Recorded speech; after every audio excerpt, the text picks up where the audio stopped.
Magandang gabi mga kapuso. Ako po ang inyong Kuya Kim na magbibigay sa inyo ng trivia sa likod ng mga trending na balita.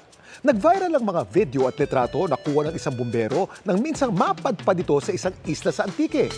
Ang kanya raw kasi nakaengkwentro ang maalamat na ibong Adarna. Anong klaseng ibon kaya ito? Nang minsang magsagawa ng seminar sa isla ng Semirara sa Caluya, Antique, ang bumberong si Noynoy meron daw nakaengkwentro isang napakakulay na ibon. Ang ganda po ng kulay. May kulay asul, may kulay pula, may kulay yellow. Grabe, ang ganda ng ibong Adarna. Kaya tinawag niya itong ibong Adarna. Para po siyang lumabas sa aklat. Speechless po ako kasi first time ko pong nakita ang ibong Adarna in person. Pero ano nga bang ginagawa ng di umano'y ibong Adarna sa isla ng Semirara?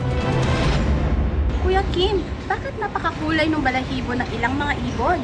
Kuya Kim, ano na? Una, ang makukulay nilang balahibo ay ginagamit nila upang mangakit na kanilang possible mate. Nakakatulong din ang mga ito para magtago mula sa mga predator sa mamamagitan ng pag-camouflage. Grabe, ang ganda ng ibong Adarna. Ang binansagan naman ngayong ibong Adarna sa Antique, isang golden pheasant o Chrysolophus pictus. Pero alam niyo ba na tanging mga lalaking golden pheasant lamang ang may makukulay na balahibo? Yung babae ay batik-batik ang kulay, no, brown. Tapos yung kanyang dibdib, tsaka yung gilid ay buff or blackish brown. At gaya ng maalamat na ibong Adarna kung saan ito kinukumpara, ang mga golden pheasant napakailap din sa mga tao. May mga bago siyang nakikita doon sa paligid niya, siya ay umaalis. Kung tayo mga Pinoy, sa ibong Adarna tinutulad ang naturang ibon. Alam niyo ba na sa China, kung saan ito nagmula, may paniniwala ito raw ang inspirasyon ng isang sagradong mythological na hayop, ang Feng Huang o Chinese Phoenix. Akala ko sa libro lang to. Pero ano nga bang ginagawa ng isang golden pheasant sa isla ng Semirara?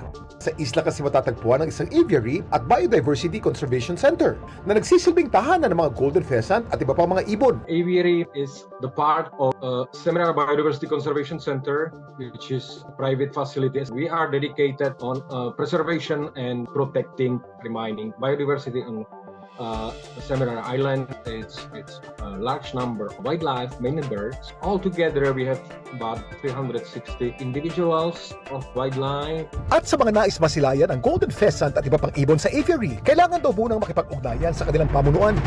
Pero alam niyo ba na may isa pang ibon pa rito sa Pilipinas na madalas ding maugnay sa maalamat na ibong Adarna? Ito ang Philippine Trogon o Harpactes ardens, isa sa pinakamakulay na endemic bird sa Pilipinas. Tulad ng ibong Adarna, napakailap ng mga Philippine Trogon sa mga tao at hindi nabubuhay ng matagal kapag sila ay hinuli at nilagay sa hawla. Pero hindi ka raw aawitan ng lullaby ng isang Philippine Trogon.